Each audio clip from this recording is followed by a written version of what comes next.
নমস্কার, আমি অনুত্তমা। লোকে কি বলবে আজকের পর্ব শুরু করছি। ব্যর্থতার ভয়ে লোকে কি বলবে।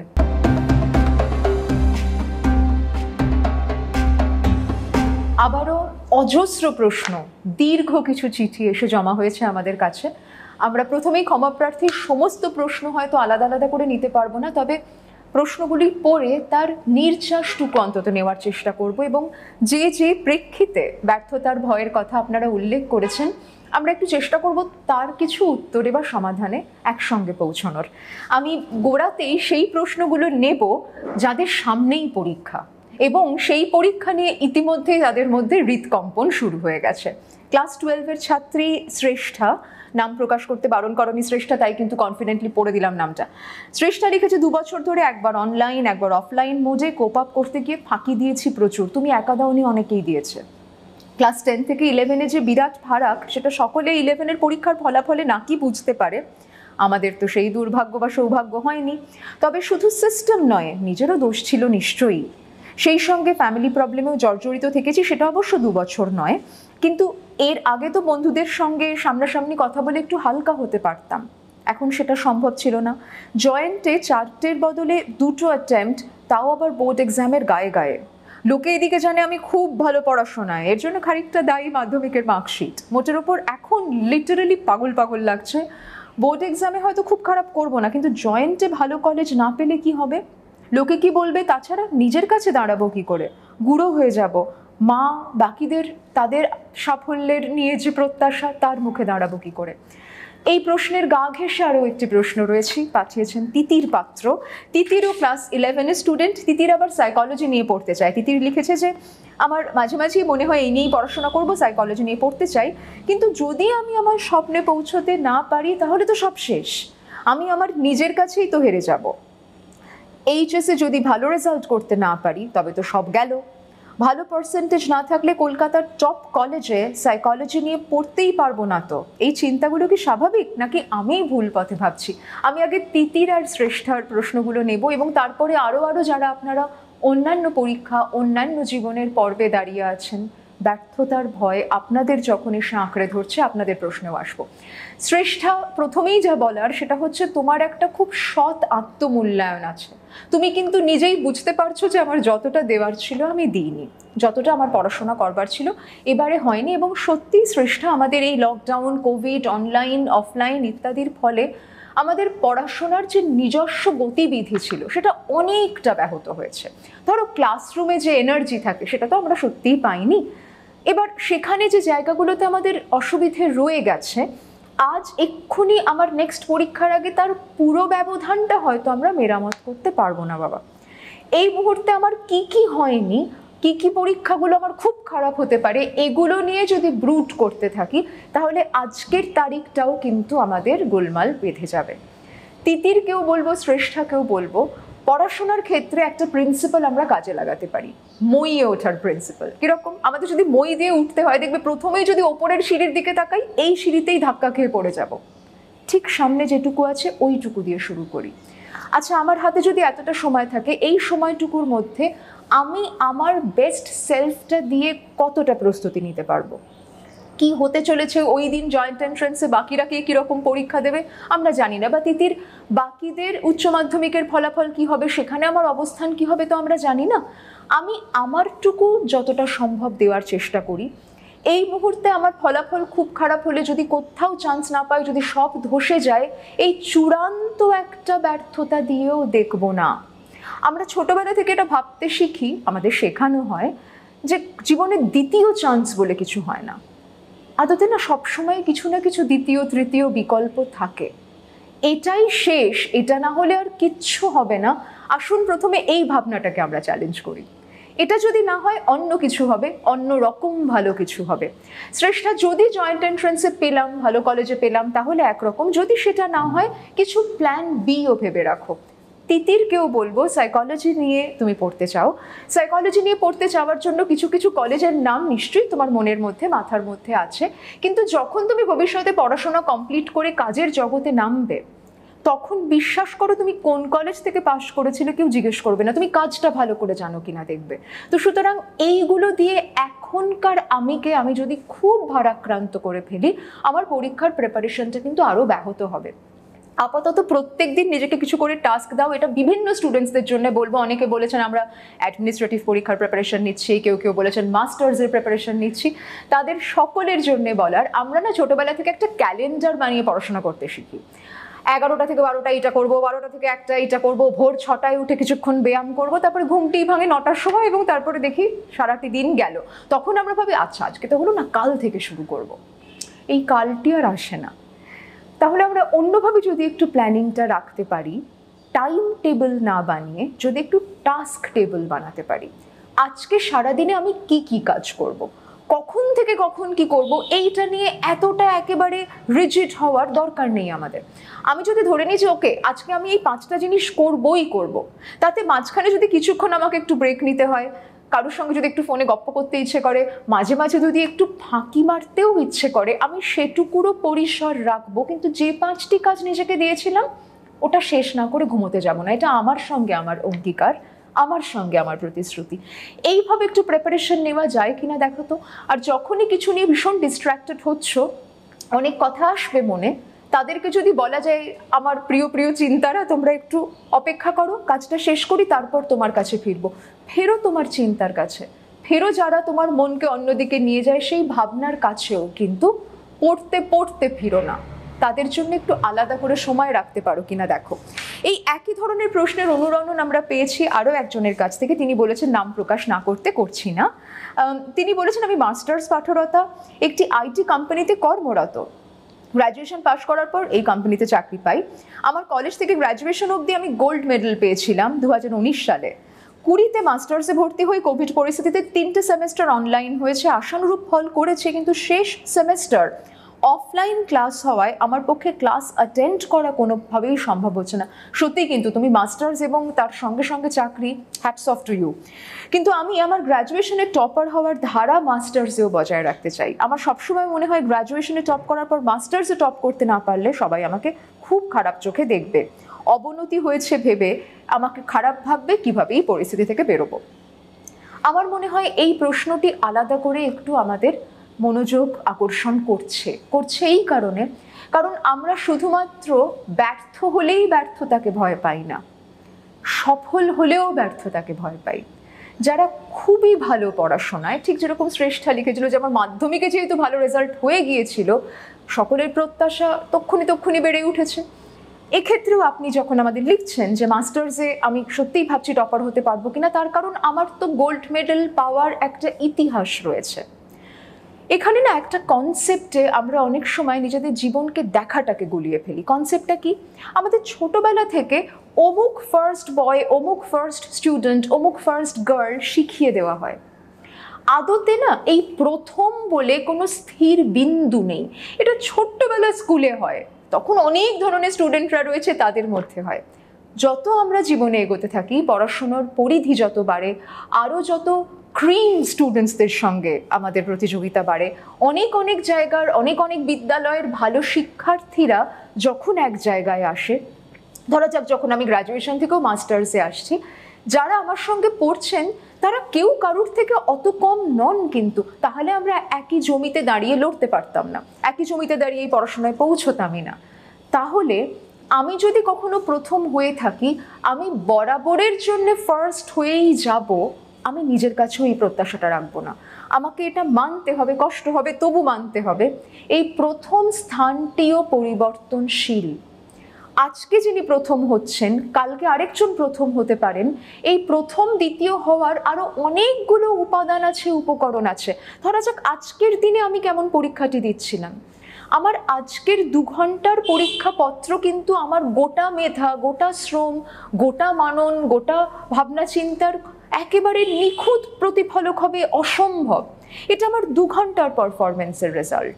এবার ওই 2 ঘন্টা আমার থেকে বেটার আরেকজন একদিন পরীক্ষা দিতে পারেন, কিন্তু তিনি ফার্স্ট হতে পারেন। কিন্তু একইভাবে আমিও কখনো আজকে হয়তো ফার্স্ট হলাম না, আবার একটা অন্য কোনো পরীক্ষায় আমি ভালো ফল করতে পারি, প্রথম স্থানাধিকারী হতে পারি। আমাকে ফার্স্ট হতেই হবে, টপার হতেই হবে, এই চাপটা যারা পরিপার্শ্ব থেকে দিতে থাকেন তারা কিন্তু আমার এই মুহূর্তের পরীক্ষা পরিস্থিতি তার আশপাশটাকে পুরোপুরি দেখছেন না, তারা একটা খুব সংকীর্ণতায় ফেলে গোটা পদ্ধতিটাকে দেখছেন। আমরাও তার দ্বারা প্রভাবিত হয়ে যাচ্ছি।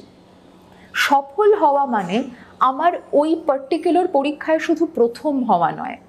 আমরা যদি বরং এভাবে ভাবি, আমি আপনাকেও বলবো যিনি মাস্টার্সে গোল্ড মেডেল পেতে পারেন কিনা নিয়ে ভাবছেন, নিজের কাছে প্রত্যেকটি পেপার ধরে একটা রেঞ্জ রাখুন, দেখুন তার মধ্যে আপনার নাম্বারকে আপনি আনতে পারছেন কিনা। আমরা প্রথম হব না, দ্বিতীয় হব না, তৃতীয় হব, এ কিন্তু আমরা কেউ প্রেডিক্ট করতে পারি না। তার কারণ এর সঙ্গে এমন অনেক ফ্যাক্টর জুড়ে আছে যেগুলি আমাদের নিয়ন্ত্রণে নেই। মাঝখান থেকে ওই নিয়ে দুশ্চিন্তা করতে গিয়ে আমাদের রাতের ঘুম চলে যাচ্ছে, আমাদের শরীর খারাপ করে যাচ্ছে, এবং পরীক্ষার হলে কি হচ্ছে জানেন তো, আমি একটা উত্তর লিখতে লিখতে ভাবছি এই উত্তরটা ভালো হচ্ছে তো, টপারের মতো হচ্ছে তো। যে মুহূর্তে আপনি এটা ভাববেন তৎক্ষণাৎ কিন্তু আপনার যে সত্তাটি পরীক্ষা দিচ্ছে সেই সত্তাটি দ্বিধা বিভক্ত হয়ে গেল। একটা সত্তা পরীক্ষা দিচ্ছে, একটা সত্তা সাইমালটেনিয়াসলি আপনাকে অ্যাসেস করছে, মূল্যায়ন করছে। দেখুন সেটাও কিন্তু ডিস্ট্রাকশন। তাহলে আমরা ওইভাবে নিজের সত্তার বিভাজন যদি আটকাতে পারি, আমি আমার যেটুকু যা যা মনে পড়ছে ভালোভাবে লিখে আসবো, বাকিরা যারা আমার সঙ্গে পরীক্ষা দিচ্ছে তারাও দুর্দান্ত পরীক্ষা দিচ্ছে কিনা, কে খাতা আগে জমা দিয়ে ফেললো, এইটা এই মুহূর্তে আমার ভাবনার বিষয় নয়। কারণ তারপর গিয়ে কি হবে এটা তার পরের অংশে আছে, তারপরে দেখা যাবে। আজকের এই মুহূর্তটাতে আমার যতটা রসদ ভেতরে আছে দেখি আমি তার কতটা বাইরে আনতে পারি। আরও বেশ কিছু অন্য ধরনের ব্যর্থতার বোধ নিয়ে প্রশ্ন এসেছে, তবে একটি চিঠি নেব, যদিও তিনি বলেছেন যে আমি বড্ড বড় চিঠি লিখে ফেললাম, আমি গোটা চিঠিটা পড়তে পারবো না, কিন্তু অংশ বিশেষ তুলে আনবো। প্রিয়াঙ্কা একটি দীর্ঘ চিঠি পাঠিয়েছেন, সেখানে অনেকগুলো দিক ওর জীবনের উনি তুলে এনেছেন। প্রথমেই যেটা দিয়ে শুরু হয়েছে সেটা হচ্ছে যে ছোটবেলায় বাংলা মাধ্যমে পড়া, ইংরেজি বলতে পারা নিয়ে নিজের মধ্যে তখনও হীনম্মন্যতা ছিল না, কিন্তু পরবর্তীকালে পরিপার্শ্ব থেকে সেটা তৈরি হতে থাকে। ভালো ইংরেজি বলতে না পারার একটা ব্যর্থতার বোধ তার মধ্যে তৈরি করে দেওয়া হতে থাকে। পাশাপাশি উনি অনেকগুলো প্রতিযোগিতামূলক পরীক্ষায় বসেছিলেন, সেখানেও আশানুরূপ ফল না হওয়ায় ব্যর্থতার যে সিঁড়িতে উনি দাঁড়িয়েছিলেন বলে বোধ করছিলেন, আরও যেন সেই সিঁড়ি ধরে একটা অবতরণ চলতে থাকে। পাশাপাশি তিনি বলেছেন রাত জেগে পড়তাম, আমাকে তুলনা করে বলা হতো ভোরবেলা উঠে পড়াই ভালো। আরও কিছু কিছু জায়গা উনি উল্লেখ করেছেন, যেমন ওর লিখতে ভাল লাগতো কিন্তু লেখিকা আবার হওয়া সম্ভব নাকি, এই নিয়েও কিন্তু তির্যক মন্তব্যের মুখোমুখি হয়েছেন প্রিয়াঙ্কা। নাচ করতে ভালোবাসতেন, বাবা বলেছিলেন দরকার নেই, গানের দিকে ঠেলতে চেয়েছিলেন, কিন্তু ওর তো ভালো লাগতো নাচটাই, ফলে সেই নাচও বন্ধ হয়ে যায়। পরবর্তীকালে উনি বলছেন যে আমি জানতে পেরেছিলাম কিশোরী অবস্থায় আমি কন্যা সন্তান বলে বাবার মন গড়া ধারণা আমি জীবনে অসফল হবই। মা যতদিন বেঁচে ছিলেন কষ্ট একটু কম হতো, এই পৃথিবীতে ওই একটাই আমার নিঃশ্বাস নেওয়ার জায়গা ছিল। এখন কিন্তু জীবনের লড়াইতে উনি নিজেকে বড় একা বোধ করছেন এবং সেখানে মনে হচ্ছে সারাক্ষণ একটা ভারী বোঝা নিয়ে এগোচ্ছি। আমি এই দীর্ঘ চিঠি পড়ে আপনাকে কয়েকটি দিক থেকে উত্তর দেওয়ার চেষ্টা করব প্রিয়াঙ্কা, এবং আমার মনে হয় আপনার এই দীর্ঘ চিঠির মধ্যে দিয়ে আরও অনেকে বোধহয় তার জীবনের প্রশ্ন শুনতে পাবেন। এই যে ইংরেজি বলতে না পারা নিয়ে আমাদের এক ধরনের ব্যর্থতার ভয় কাজ করে, ভাগ্যিস আপনি এটা লিখেছেন। আমরা ইনফ্যাক্ট ভাবছিলাম এটা নিয়ে একটা আলাদা পর্বই করবো কিনা। আমার তো আমার মাতৃভাষা ভালো করে না বলতে পারলে লজ্জা পাওয়ার কথা ছিল। মাতৃভাষা কি শুধুমাত্র 21শে ফেব্রুয়ারির দখলেই থাকবে? ওই একটি দিনই কি আমরা মাতৃভাষা নিয়ে বিভিন্ন জায়গায় পোস্ট দেব? আমাদের দৈনন্দিন জীবনে এই ইংরেজি বলতে পারা না পারা নিয়ে আমাদের একটা বাড়তি চাপ নিতে হয়, তার কারণ ইংরেজি নিয়েও আমাদের কিছু ধরনের একটা মানসিকতাই রয়ে গেছে যে যারা ইংরেজি ভালো বলতে পারে তারা ভীষণ স্মার্ট, তারা অনেক কিছু বোঝে, তারা বোধহয় ভীষণ ভালো শিক্ষার্থী। মোটেই না। ধরুন আমি যখন মনস্তত্ত্ব নিয়ে কাজ করি, আমি মনস্তত্ত্বের ভাষায় কাজ করি, মনস্তত্ত্ববিদ হয়েছি, তো আমি তো একটা ইংরেজি নিউজ চ্যানেলের অ্যাঙ্কার হইনি যে আমাকে নিখুঁত ইংরেজি বলতে হবে। হ্যাঁ, আমি যদি সেই পেশায় যেতে চাইতাম তাহলে আমার ভাষার দখল অন্যভাবে প্রয়োজন হতো। যিনি ডাক্তারি করছেন তিনি কি ইংরেজিতে ডাক্তারি করছেন? যিনি ইঞ্জিনিয়ার তিনি কি ইংরেজিতে ইঞ্জিনিয়ার? যিনি লেখিকা তিনি যদি ইংরেজি উপন্যাস লেখেন তাহলে আলাদা কথা, কিন্তু অন্য ভাষায় যদি লিখতে চান, মাতৃভাষায় যদি লিখতে চান, তো তাহলে ইংরেজিকে অত প্রাধান্য দিয়ে ভাবার বা আমার ব্যর্থতার একটা পরিমাপক হিসেবে দেখার জায়গাটাকেই আমরা আসল চ্যালেঞ্জ করি। 2, রাত্রির জেগে পড়বো না দিনের বেলা পড়বো, এখানেও একটি কথা দ্রুত বলে রাখতে চাইবো। আমাদের প্রত্যেকের শরীরের ঘড়ি বিভিন্নভাবে নির্মিত। কেউ কেউ সকালবেলা খুব চাঙ্গা বোধ করেন, কারোর কারোর আবার ভোরবেলা ব্রেন অনই হয় না, আমারই হয় না। আমার এই দিন শুরু হয় একটু দেরি করে, আমি আবার ভীষণ ওই একটু নিশাচর গোছের। তো সেক্ষেত্রে প্রিয়াঙ্কা, আপনার যদি রাত্রি জাগলে পড়া বেটার হয়, বা আপনার যদি মনে হয় যে রাত জাগলে আমার কাজটা বেটার হয়, ওটাই আপনার বায়োলজিক্যাল ক্লক, আপনার শরীরের ঘড়ির সঙ্গে সামঞ্জস্যে আছে, সমন্বয়ে আছে। এটা কিন্তু আমি অন্য অভিভাবকদেরও বলবো। কিছু কিছু শিক্ষার্থীরা ভোরবেলা উঠতে পারে, ওটাই ওদের কাছে কমফোর্টেবল পজিশন। কারোর কারোর আবার রাত জাগলে সুবিধে হয়। জোর করে তাকে একটা অন্য ঘড়িতে ফেলবেন না, তাতে কিন্তু তার বাকি যে কার্যাদি, তার যে নিজের মাথাকে সজাগ করে পড়াশোনা করবার যে কার্যাদি, সেটা উল্টে বরং ব্যাহত হতে পারে। কন্যা সন্তান হলে তুমি অসফল হবেই, আজও অনেক পরিবারে এ ভাবনা আছে। আমি আপনার চিঠির এই অংশ পড়ে কষ্ট পেয়েছি, বিস্মিত হইনি, কারণ এ কথা যে শুনিনি এর আগে তা নয় প্রিয়াঙ্কা। কিন্তু মা চলে গেলেও মায়ের থেকে উদ্ভূত আপনি আছেন পৃথিবীতে। আপনার শরীরে, আপনার প্রতিটি কোষে আপনি আপনার সঙ্গে আছেন। আপনি নিজের ভেতরে যে আমিটা রয়েছে, তাকে কিন্তু বাইরের চোখ দিয়ে দেখে অসফল ভাববেন না। আপনার যদি মনে হয় যে আমি আজও নাচ করতে চাই, আপনি শিখবেন নাচ। আমি মনে করি না তার আলাদা করে কোনো বয়স আছে। এমন অনেক মানুষ আছেন যারা কিন্তু শরীরের নানান প্রতিবন্ধকতা সত্ত্বেও কি করে নৃত্যশিল্পের কাছে ফেরা যায় তাই নিয়ে কাজ করছেন। আপনার যদি মনে হয় আজ আমি আমার স্বপ্নকে নতুন করে নির্মাণ করব, অন্য কোনো একটা উপার্জনের পথ দেখব, বাধাগতে প্রতিযোগিতামূলক পরীক্ষা দিয়েই শুধু দেখব না, দেখবেন না। আপনি আপনার মতন করে আপনার একটি পথ তৈরি করুন। এই প্রসঙ্গে বলবো, আরও একজন লিখেছিলেন যিনি জানিয়েছেন যে অ্যাডমিনিস্ট্রেটিভ পরীক্ষার জন্য প্রস্তুতি নিচ্ছিলেন, কিন্তু বাড়ির বাকি লোকজনরা তাকে বলতে শুরু করে যে এটার তো কোনো মানে হয় না, অ্যাডমিনিস্ট্রেটিভ পরীক্ষা দিয়ে টিয়ে কি হবে, তার থেকে অন্য পড়াশোনা করা ভালো।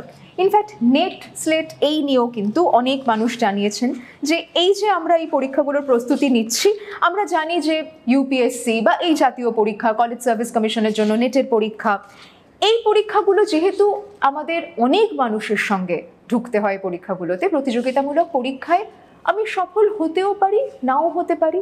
দুই, আমার একার প্রস্তুতি কেমন ছিল তার উপর আমি সফল হব কি হব নাটা পূর্ণ মাত্রায় কিন্তু নির্ভর করে না।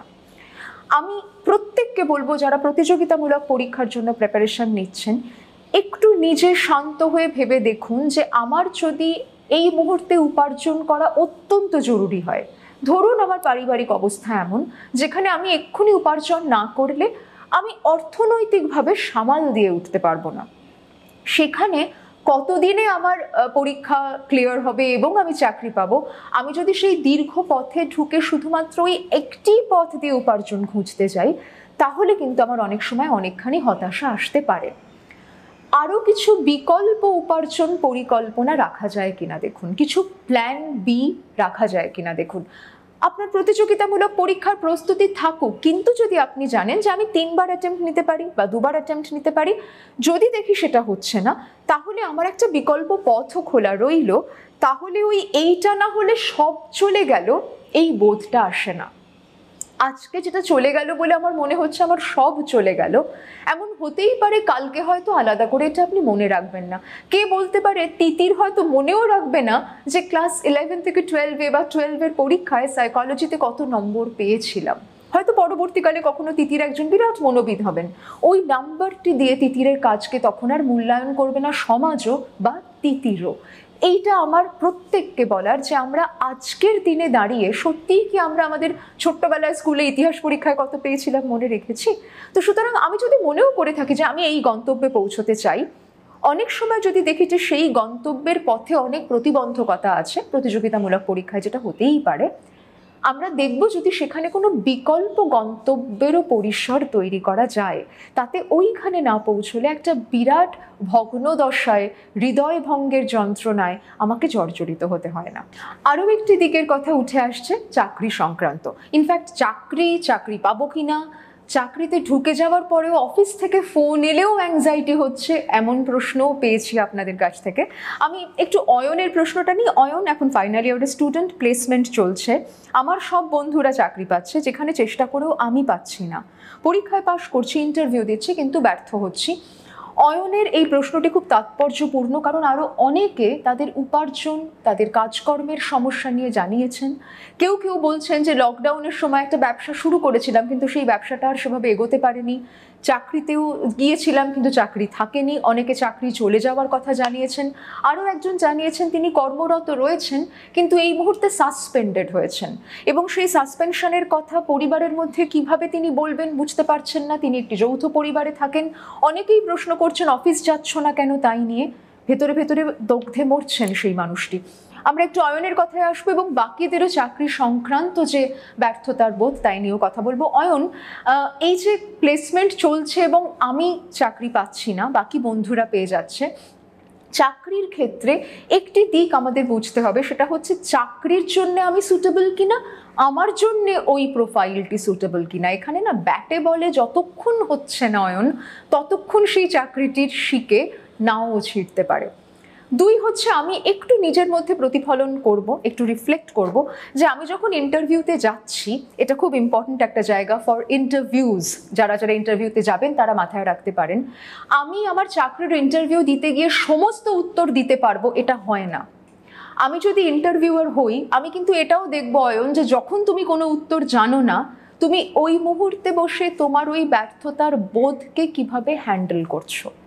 তুমি কি ভীষণ ঘেমে নিয়ে দুশ্চিন্তাগ্রস্ত হয়ে পড়ছো, নাকি তুমি শান্ত হয়ে বলছো যে এই রে, এটা তো আমার মনে পড়ছে না, I don't remember this answer, but can I try.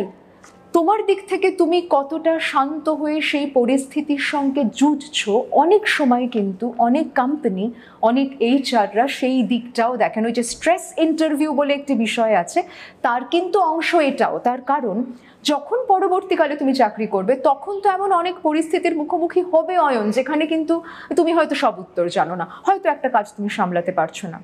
তুমি কি সেখানে ভেঙে পড়ো? তোমার মধ্যে কি সেই ভেঙে পড়বার প্রবণতা আছে? এটাও কিন্তু চাকরির ইন্টারভিউ নিতে গিয়ে একজন অ্যাসেস করার চেষ্টা করতে পারেন। একদিকে যেমন ডোমেন রাউন্ড থাকে, অন্যদিকে যে এইচআর রাউন্ড, যেখানে আমাদের ব্যক্তিত্বের অ্যাসেসমেন্ট চলে, সেই দিকটার জন্য একটু নজর নাও। যে কলেজে আছো, যাদের সাথে তোমার কাজ চলছে, যাদের কাছ থেকে শিক্ষা গ্রহণ করছো, তাদের একটু জিজ্ঞেস করো যে এই জাতীয় কিছু তোমাকে পরামর্শ তারা দিতে পারেন কিনা। এবং এমনও যদি হয় যে আমি এখনো অবধি আমার কাঙ্ক্ষিত জব পাচ্ছি না, প্লেসমেন্ট বাকি বন্ধুরা পেয়ে যাচ্ছে, আমি যখনই চাকরির ইন্টারভিউয়ের দরজাটি পেরিয়ে অন্যদের সামনে গিয়ে বসবো, আবারও বোধহয় ব্যর্থ হব, এবারও বোধহয় পারবো না, নিজের মধ্যে এই সংলাপ আমার উঠে আসবে। তাকে আমায় বলতে হবে এবার না পেলে অন্যবার পাবো। আমি যদি ধরেই নিই আমি পাবো না এবং না পেলে আমার আবার একটা বিরাট ব্যর্থতা, হতাশার বৃত্ত শুরু হয়ে যাবে, সেই চাপ আমাকে এখানেও যতটুকু জানি সেটুকুও ভালো করে বলতে দেবে না অয়ন। এই দিকটা একটু আমরা মাথায় রাখবো। অন্যজন যিনি লিখেছেন যে আমার চাকরিতে একটা সাসপেনশনের সমস্যা চলছে, আমার মনে হয় একটু সেখানে কেন সাসপেন্ডেড হলাম, কোন জায়গা থেকে আমার প্রতি তারা এতটা বিরূপ মনোভাব পোষণ করলেন, তার একটা অনেস্ট ফিডব্যাক পাওয়া যায় কিনা আপনি দেখুন। পাশাপাশি আপনার যদি মনে হয় যে এই অসম্মানের সঙ্গে আমার বোঝাপড়ায় আসা সত্যিই কঠিন, আপনি অন্যান্য জায়গায় চাকরির জন্য অ্যাপ্লাই করুন। অনেক ক্ষেত্রে যারা বলছেন যে মনের মতো চাকরি পাচ্ছি না, কাজটা ঠিক মতো এগোচ্ছে না, আমি তাদেরকে একটু বলবো যে এটা কঠিন সময়, একটু আমাদের ধৈর্য রাখতে হবে। যখন উপার্জনের জায়গাটা আমাদের অনেক সময় খুব গোলমেলে অবস্থায় থাকে, একটু সঞ্চয়টাকে বাড়ানো যায় কিনা দেখুন। এখানে না লকডাউন আমাদের অনেক অনেক সমস্যার মুখে ফেলেছে, একটা অভিজ্ঞতাও দিয়েছে আমাদের কত অল্পে চলে যায়, কত দোকান বন্ধ থাকলেও আমাদের জীবন চলে যায়। আমরা একটু সেই শিক্ষাটা আপাতত প্রয়োগ করতে পারি নিদেন পক্ষে খরচের ক্ষেত্রে। উপার্জন যখন আমাদের কমে আসছে, তখন সঞ্চয়ের দিকটার প্রতি যদি আমরা আরেকটু সযত্ন হতে পারি, তাহলে কিন্তু কখনো কখনো আমাদের এই কঠিন সময়টা পেরিয়ে যাওয়া কিছুটা সহজ হতে পারে। নিজের মতন করে কিছু কাজ শুরু করা যায় কিনা দেখুন। অনেকে লিখেছেন যে, একজন লিখেছেন তার পিস্তত দাদা নাকি তাকে সারাক্ষণ বলে তুই তো ব্যর্থ হবি, তুই তো ব্যর্থ হবি, যাই করবি ব্যর্থ হবি। এই জাতীয় বক্তব্য যারা বলে চলেছেন, তাদের থেকে একটু সচেতন দূরত্বে থাকুন। বা তাদের বলুন আমার সাফল্য, আমার ব্যর্থতা, আমার উপার্জন নিয়ে আমি না তোমার থেকে কোনো পরামর্শ চাইছি, না কোনো উপদেশ চাইছি, তুমি সফল তো, থ্যাংক ইউ, আমাকে আমারটা বুঝতে দাও। কখনো কখনো সেখানে এই বেড়াটা টানা খুব দরকার। দেখুন, আমায় নিয়ে কি কি কথা বলবে ওটা আমার হাতে নেই, কানের ছাঁকনিটা আমার হাতে আছে, কানের ছাঁকনি বাড়ান, সেখানে ঠিক ততটুকুই কানে নিন যতটুকু আপনার কাছে হজমযোগ্য। রূপসা লিখেছে যে পিএইচডি, হায়ার স্টাডিজ, এই নিয়েও অনেক সময় অনেক পরিবারে অনেক চাপ দেখতে পাই।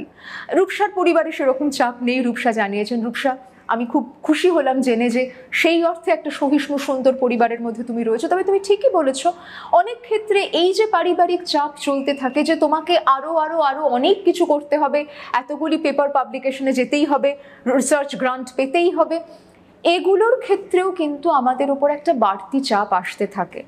আবারও বলবো, আমি যখন একটা গন্তব্যে পৌঁছতে চাইছি, সেটা আমার চাকরি হতে পারে, গবেষণা হতে পারে, একটা নির্দিষ্ট রেজাল্ট হতে পারে, অনেক সময় আমি এক্ষুনি চাইছি বলে সেটি এক্ষুনি আমার কাছে আসবে এমন নাও হতে পারে। আমি যদি একটা জ্যামের রাস্তায় গাড়িতে আটকে থাকি, গাড়ির মধ্যে বসে হাত পা ছুড়লে তো জ্যামটা খুলে যাবে না, আমাকে তখন একটু ধৈর্য রাখতে হবে, ওই পিরিয়ডটাতে নিজের প্রস্তুতি পর্বটাকে আমাকে অক্ষত রাখতে হবে, প্রতি মুহূর্তে নিজের কাছে নিজে যাতে বারবার আমি হেরে না যাই, এই ভাবনাটা আমাকে কোথাও অব্যাহত রাখতে হবে। আমি যদি ভাবতেই থাকি আবার যখন হবে আমি কিন্তু হেরেই যাব, তাহলে কিন্তু আমি হেরে গিয়েই শুরু করলাম। আর সত্যি কথা বলতে কি, হার আর জিত এই দুদিকের বাইরেও না আরো অনেক অবস্থান আছে। আমি কিছুটা শিখেছিলাম, কিছুটা করেছিলাম, এটা অতটা মনের মতো হয়নি, আরো একটা অন্য কিছু করতে চেয়েছিলাম, এমন অনেক বাঁক থাকে। এমনও অনেক সময় হয় যে জীবনে এক্স্যাক্টলি যেটাকে আমি আমার গোল হিসেবে মনে করেছিলাম, হয়তো দেখলেন যে সেইটাই আপনার জীবনের মূল উপার্জনের অংশ হলো না, এমন একটা কোনো কাজ আপনার ভালো লেগে গেল, করতে লাগলেন, যেখান থেকে সাফল্য এলো এবং আপনিও নিজের জীবনটাকে সুন্দরভাবে অতিবাহিত করতে পারলেন। অনেক সময় ঠিক একদিকে তাকিয়ে আছি মানে ওখান থেকেই সব উত্তর পাবো, এমনটা কিন্তু নাও হতে পারে। আরও এক ধরনের ব্যর্থতার ভয়ের কথা পেলাম, দেবশ্রী মিত্র লিখেছেন, ইনফ্যাক্ট অয়ন বলে একজনও লিখেছেন, যেখানে তিনি বলছেন যে আমার কোথাও যদি কিছু পাঠ করতে হয়, কিছু পড়ে শোনাতে হয়, তাহলে আমার মধ্যে একটা ভীষণ ভয় কাজ করতে থাকে। উনি বলেছেন যে লেখালেখি পর্যন্ত ঠিক আছে, দেবশ্রী লিখছেন, কিন্তু খুব ঘনিষ্ঠ মহল ছাড়া কিছুতেই আমি নিজেকে অন্যের সামনে না মেলে ধরতে পারি না, খালি মনে হয় ঠিক বলতে পারবো না। অথচ একটা অনুষ্ঠান চালিয়ে নিয়ে যাওয়ার জন্য যে খসড়া, ওটা কিন্তু আমিই লিখি। একই ধরনের কথা পেলাম আরও একজনের কাছে, যিনি বলেছেন যে আমার কবিতা পড়তে গেলে, আবৃত্তি করতে গেলে ভীষণ ভয় কাজ করে, মঞ্চে উঠে ভীষণ ভয় কাজ করে। সেইখানে আমি আপনাদের দুজনকেই বলবো, এটাকে আমরা পারফরমেন্স অ্যাংজাইটি বলি। ইনফ্যাক্ট এই পারফরমেন্সের ভয়, ব্যর্থতার ভয়, তাই নিয়ে রাত্রের ঘুম চলে যাচ্ছে, মৃত্যু চিন্তা আসছে, এমন কথাও কিন্তু অনেকে লিখেছেন।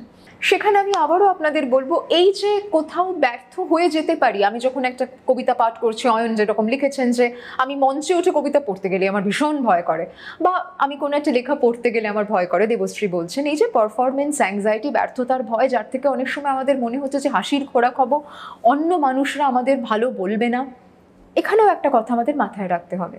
আমি যখন একটা কবিতা পড়ছি বা আমি যখন একটা অনুষ্ঠান সঞ্চালনা করছি, তখন আমি কেমন অনুভূতি নিয়ে পড়বো ভেবেছিলাম, আমি কি কি লাইন আমার খসড়ায় লিখেছিলাম, আপনার দর্শক, আপনার শ্রোতা জানে না।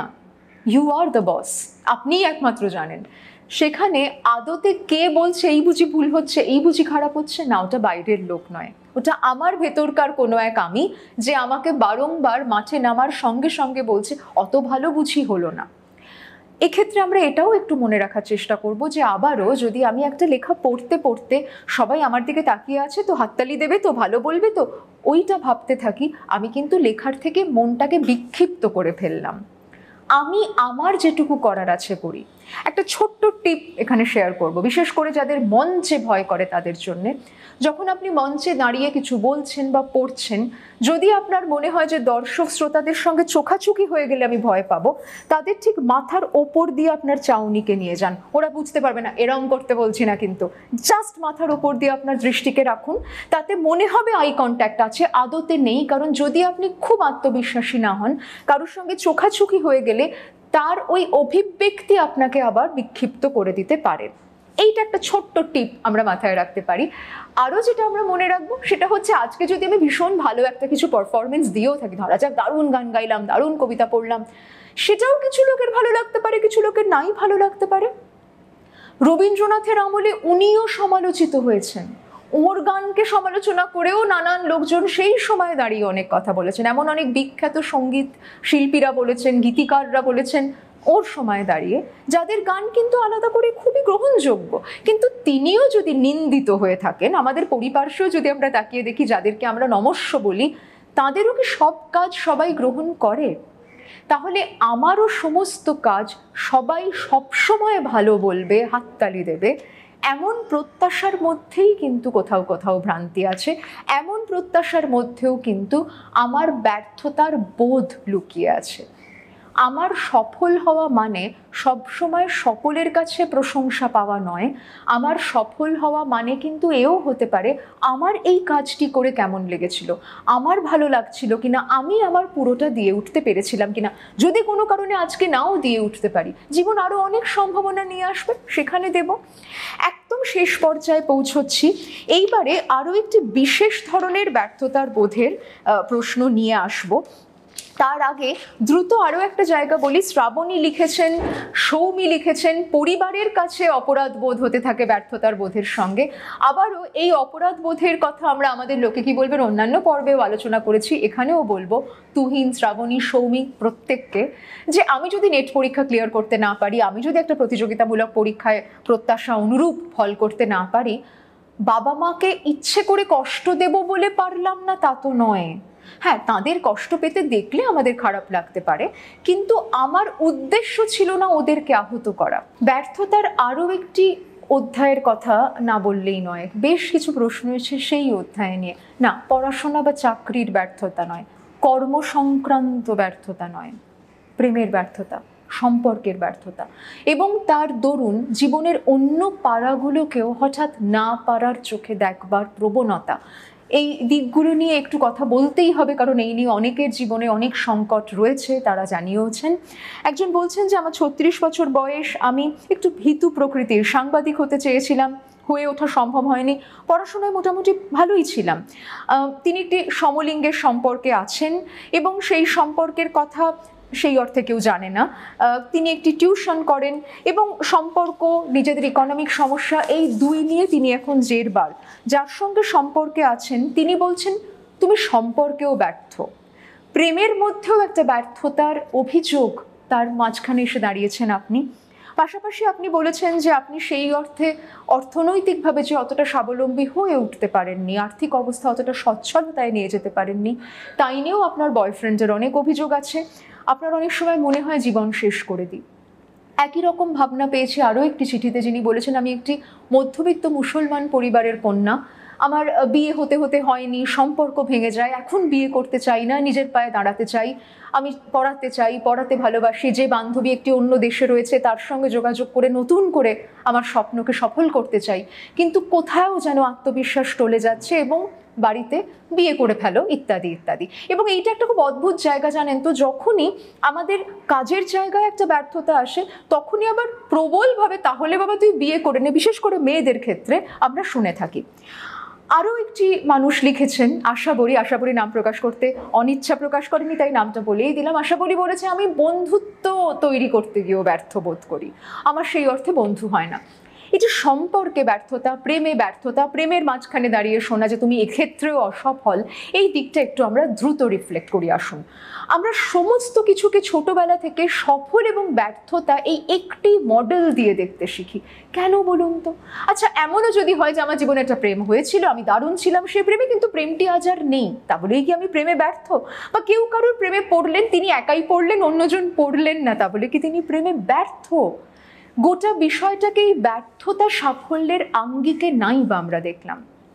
যিনি প্রথম লিখেছেন যে আমি একটু সমলিঙ্গের সম্পর্কে আছি, আমার এই মুহূর্তে একটা আর্থিক সমস্যা চলছে, বয়ফ্রেন্ডও আর্থিকভাবে সেইভাবে খুব একটা সক্ষম অবস্থায় নেই, সচ্ছল অবস্থায় নেই, আমি আপনাকে বলবো আপনি এবং আপনার যিনি প্রেমিক, আপনারা দুজনেই না এই মুহূর্তে খুব চাপের মধ্যে আছেন, আর্থিক চাপ রয়েছে, যার ফলে পরস্পরের সম্পর্কের উপর একটা চাপ তৈরি হচ্ছে। দুজনেই দুজনকে একটু আমাদের আলাদা করে ধৈর্য দিতে হবে, সহিষ্ণুতা দিতে হবে, সময় দিতে হবে। প্লিজ, আত্মহত্যাটা সমাধান নয়। আপনি জীবন থেকে ছুটি চান না, আপনি এই সংকটগুলো থেকে ছুটি চান। আপনি আপনার বয়ফ্রেন্ডকে বলুন যে দেখো, তুমি আমি দুজনের কেউই এখন খুব ভালো নেই, প্রায় দুজনেই ডুবন্ত অবস্থায় আছি, আমিও তোমায় তুলতে পারছি না, তুমিও আমায় তুলতে পারছো না, দুজনে একটু নিজেদের মতন করে জীবনটাকে গোছানোর চেষ্টা করি এসো। তাতে আমি সম্পর্কে ব্যর্থ বা অসফল হয়ে গেলাম না। সম্পর্ক একটা দিক, আমার কাজ আরেকটা দিক। একটা দিককে দিয়ে আরেকটা দিকের মূল্যায়ন করতে গেলে কিন্তু আমাদের সমস্ত গুলিয়ে যাচ্ছে। আপনি বলেছেন আপনি টিউশন করেন, আপনি দেখুন আরও কিছু একসঙ্গে আপনারা ভাবতে পারেন কিনা, আর অন্য কোনো বিকল্প কর্মপথ খোলা যায় কিনা, সেটার দিকে একটু তাকানো যাক। এবং আমরা যখন একটা যৌথতায় আছি, একটা সম্পর্কে আছি, তখন কেউ কারুর ত্রাতা নই, কেউ আর্ত নই। আমি এখানে শহীদ নই, তুমি আমার উদ্ধার কর্মী নাও। আমরা একটা যৌথ জমিতে দাঁড়িয়েছি, একসঙ্গে সেই আর্থিক জমিটাকেও সচল করা যায় কিনা দেখি। এখানে একার দায়ের ওপর আমরা নাই বা চাপালাম। আরেকজন যিনি বলেছেন যে পরিবার থেকে বিয়ের চাপ দেওয়া হচ্ছে, এক্ষেত্রে পরিবারকে একটু আমরা কিভাবে রেজিস্ট করব, তার উত্তর আমরা লোকে কি বলবে বিয়ে করিসনি কেন পর্বে আছে, আপনি আবারও ফিরে গিয়ে দেখতে পারেন সেই পর্বটি। আমার আপনাকে বলার, যে বান্ধবীর সঙ্গে আপনি যোগাযোগ করার কথা বলছেন, পড়ানোর কথা বলছেন, আপনি দেখুন আপনার পরিসরে থেকে সেটা কিভাবে সম্ভব। আশাবরীকে বলবো, বন্ধু পাচ্ছি নাটা ব্যর্থতা নয়। এমনও হতে পারে যে আমি প্রেম, বন্ধুত্ব, এখান থেকে যা প্রত্যাশা করছি এক্স্যাক্টলি সেটা না পেলে আমি হয়তো সরে আসছি। আমরা অনেক সময় বলি যে আমি বন্ধু বানাতে পারি না। এমনও হতে পারে যে আমি হয়তো বন্ধুত্ব বলতে এমন অনেক কিছু চাই যেটা একটি মানুষের পক্ষে গোটাগুটি দেওয়া সম্ভব নয়। তারপরেও জীবনে এমন কিছু মানুষ থাকতে পারে যাদের সঙ্গে হয়তো নানাবিধ আলোচনা সম্ভব, হয়তো খুব গোপন আলোচনা সম্ভব নয়। আশা করি সেই রকম কিছু বন্ধু জীবনে তৈরি করা যায় কিনা দেখি তো। আর যদি আমার একটা সম্পর্ক কিছুদিনের জন্য থেকে তারপরে নাও থাকে, বা কোনো একজন মানুষকে বিশ্বাস করেছিলাম, আজ তিনি আর বিশ্বাসের দাম রাখেননি, এমনও যদি হয়, তাতে আমার বিশ্বাস ব্যর্থ হয়ে গেল না। আমরা সমস্ত কিছুকে, সমস্ত অভিজ্ঞতাকে এই ব্যর্থতার আঙ্গিকে দেখাটাকে রোধ করার চেষ্টা করি। আসুন, আমরা দেখবেন কেউ একজন হয়তো অনেক দিন রোগ যন্ত্রণার পর হয়তো পৃথিবী ছেড়ে চলে গেছেন, আমরা তার মৃত্যু সংবাদ পাঠ করবার সময়ও দেখি কেউ বলছে জীবনের শেষ যুদ্ধে তিনি হেরে গেলেন। আরে জীবনের শেষ যুদ্ধে কে কবে জিতেছেন? আমরা কি অমর নাকি? তাহলে এই হেরে গেলেন, জিতে গেলেন, এই দুটি তকমার মধ্যে আমাদের জীবনকে দ্বিধা বিভক্ত নাই বা করলাম। আমরা জীবন মানেই সাফল্য, মৃত্যু মানেই হেরে যাওয়া, প্রেমে একসঙ্গে থাকা মানেই সাফল্য, প্রেম ভেঙে যাওয়া মানেই ব্যর্থতা, এই প্রত্যেকটি আঙ্গিককে আসুন প্রশ্ন করি। অনেক সময় এমন হতে পারে আমি যেখান থেকে জীবনের সমস্ত ভালো থাকার উত্তর খুঁজেছিলাম, সেই পথে হয়তো ধস নামলো, তাতে আমার জীবন ব্যর্থ হয়ে যায় না। এমন হতেই পারে যে আমাকে পথ বদলে নিতে হলো, কখনো কখনো গন্তব্যও বদলে নিতে হতে পারে। এমনও হতে পারে যে অতীতে এটা ভেবেছিলাম, এই সিদ্ধান্তটাই ব্যর্থ হয়ে গেছে। না, ব্যর্থ হয়নি। ওই মুহূর্তে দাঁড়িয়ে ওই সিদ্ধান্ত আপনার সঠিক মনে হয়েছিল, তাই আপনি নিয়েছেন। ওই মুহূর্তে দাঁড়িয়ে মনে হয়েছিল এইটাই আমার পেশা হতে পারে, এইটাই আমার উপার্জনের পথ হতে পারে, কিন্তু পরবর্তীকালে যদি আমি দেখি যে সেখানে আমি যা চেয়েছিলাম পাচ্ছি না, আমরা সেখানে আমাদের পথ, আমাদের কখনো কখনো গন্তব্যে যদি একটু বদল আনি, এই পরিবর্তনটুকু করতে করতে এগিয়ে যাওয়ার মধ্যেও কিন্তু জীবন তার মতন করে নিজেকে মেলে ধরতে পারে। আমরা শুধুমাত্র সাফল্য এবং ব্যর্থতা, এই দুটি বিন্দুর মাঝখানে আটকে পড়া মানুষ নাই বা হলাম। ব্যর্থতার বোধকে যদি সত্যিই আমাদের চোখে চোখ রেখে চ্যালেঞ্জ করতে হয়, তাহলে সব কিছুকে শুধুমাত্র সাফল্য এবং ব্যর্থতা, এই দ্বৈততায় দেখাটাকে বদলাতে হবে।